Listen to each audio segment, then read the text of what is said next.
Ukraine's joint task forces claimed on May 25 that shelling by Russian troops in the Donetsk and Luhansk regions killed 6 people and injured 12 others.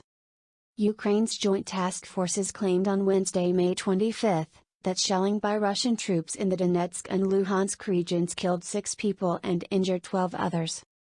Russian forces shelled more than 40 towns in Ukraine's eastern Donbass region, according to the Ukrainian military, threatening to cut off the last major escape route for civilians trapped in the war-hit regions. According to a Facebook post by the Joint Task Force of Ukraine's Armed Forces, Russian troops shelled 41 settlements in the Donetsk and Luhansk regions. Notably, Russia has deployed thousands of troops in the region, attacking from 3 directions in an attempt to encircle Ukrainian forces in Severodonetsk and its twin Lysychansk. Their defeat would hand over control of the entire province of Luhansk to Russia, a key Kremlin war goal. Furthermore, according to the governor of the Luhansk region, police are temporarily burying people in mass graves and relatives will be able to retrieve their loved ones' corpses after the war. According to Serhiy Haidai, police buried 150 people in one mass grave in Lysychansk. Russia-Ukraine war. After failing to seize Ukraine's capital, Kyiv, or its second-largest city, Kharkiv, Russia is attempting to seize complete control of the Donbass, which comprises 2 eastern provinces claimed by the Kremlin on behalf of separatists. Embattled Ukrainian President Volodymyr Zelensky slammed suggestions that Kyiv should give up territory and make concessions to Russia in order to end the war, comparing the idea to attempts to appease Nazi Germany in 1938. In response to former U.S. Secretary of State Henry Kissinger's suggestion that Ukraine should allow Russia to keep Crimea, which it annexed in 2014, Zelensky stated, "You get the impression that Mr. Kissinger doesn't have 2022 on his calendar, but 1938, and that he thinks he is talking to an audience not in Davos but in Munich back then." The Russian war has now stepped into day 92 with a worrying death toll in Ukraine. Moscow claimed that the special operation was begun to stop genocide in East Ukraine. The EC president has accused Russia of weaponizing food supplies as Moscow refused to step back from the Black Sea ports. Meanwhile, pro-Russian authorities in Kherson requested a military base in the area. There may be more Ukrainian fighters hiding at Azovstal steel plant, claims separatist. The head of the Russia-backed separatist region in eastern Ukraine says that there may be more Ukrainian fighters hiding at the sprawling Azovstal steel mill in Mariupol, even after Moscow officially declared the operation of taking control over it successful and completed. Denis Pushilin of the Donetsk People's Republic said of the Ukrainian fighters on Thursday, "They could be hiding. They could be lost somewhere, lagged behind the ones who surrendered and were captured." Russia slams sanctions, seeks to shift blame for food crisis. Moscow pressed the West on Thursday to lift sanctions against Russia over the war in Ukraine, seeking to shift the blame for a growing food crisis worsened by Kyiv's inability to ship millions of tons of grain and other agricultural products because of the conflict. Britain immediately accused Moscow of trying to hold the world to ransom and insisted there would be no sanctions relief. Macron calls on Erdogan to respect Finland and Sweden's sovereign decision to join NATO. French President Emmanuel Macron spoke with his Turkish counterpart Recep Tayyip Erdogan regarding the latter's opposition to Sweden and Finland's North Atlantic Treaty Organization, NATO, application. President Macron urged President Erdogan to respect Finland and Sweden's sovereign decision to join NATO. The French president further hoped for a solution be quickly found to lift the Turkish veto. Poland may purchase HIMARS launchers to add more muscles to its military. As the Russian offensive continues in Poland's neighboring country, the Polish defense minister said Warsaw is planning to add more advanced lethal weapons to its military. According to the social media post of Minister Mariusz Błaszczak, he has signed a letter of recommendation, LOR, inquiry regarding the acquisition of about 500 M142 HIMARS launchers. Only 2% of Ukrainian citizens have good attitude toward Russia, survey. As the Russian offensive continues in Ukraine, the majority of Ukrainians now possess a negative attitude toward Moscow. According to a survey by the Kyiv International Sociology Institute, 92% of Ukrainians have a negative attitude towards Russia, while only 2% have a positive attitude towards Russia.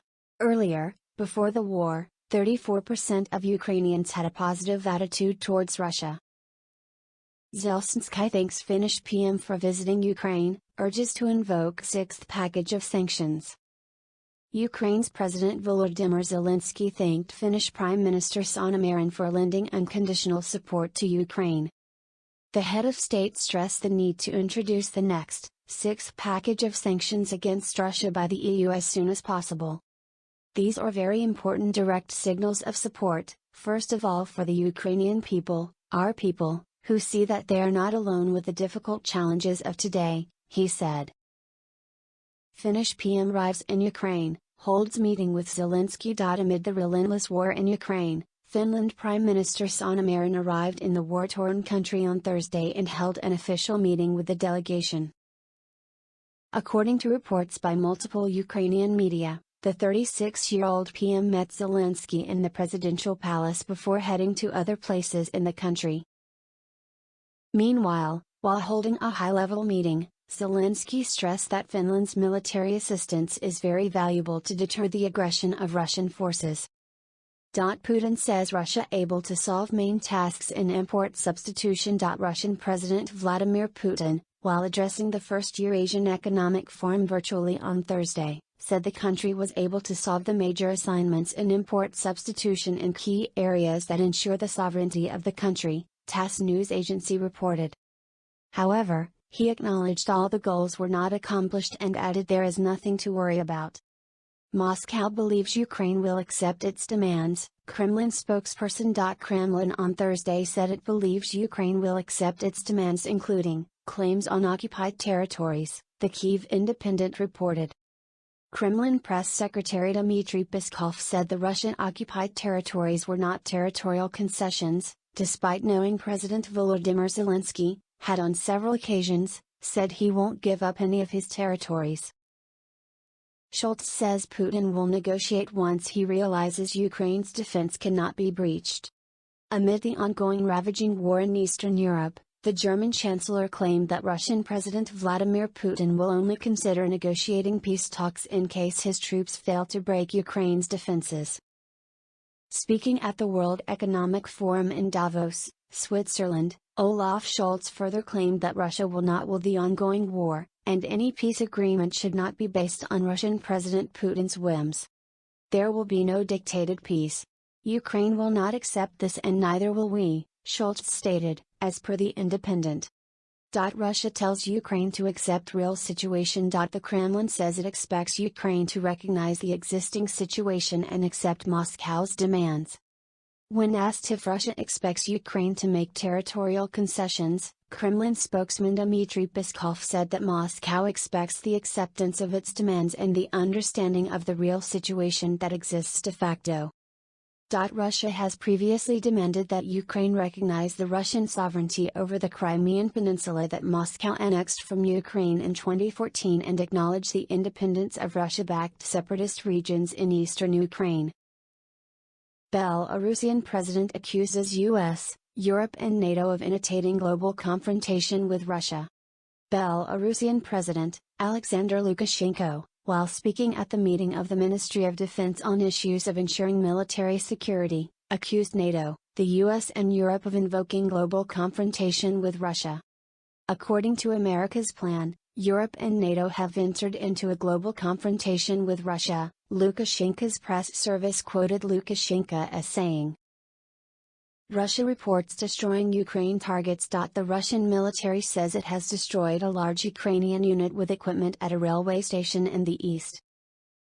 Russian Defense Ministry spokesman Major General Igor Konashenkov said Thursday that the Russian warplanes hit the railway station in Pokrovsk when an assault brigade that arrived to reinforce the Ukrainian forces in the region was unloading there. Konashenkov also said that the Russian military destroyed Ukraine's electronic intelligence center in Dniprovsk in the southern Mykolaiv region, killing 11 Ukrainian soldiers and 15 foreign experts. His claims couldn't be independently confirmed. Russia shares footage of debris removal in Mariupol. Russia's emergency ministry released a video on Thursday of workers and heavy machinery moving rubble and debris from a damaged building in Mariupol. The ministry said, in recent days, workers had cleared an area of 55,000 square meters and removed more than 60,000 cubic meters of rubble and debris. Russia now has full control of Mariupol, following a nearly 3-month siege that ended with the surrender last week of the last Ukrainian fighters who were holed up in the port city's giant steel plant.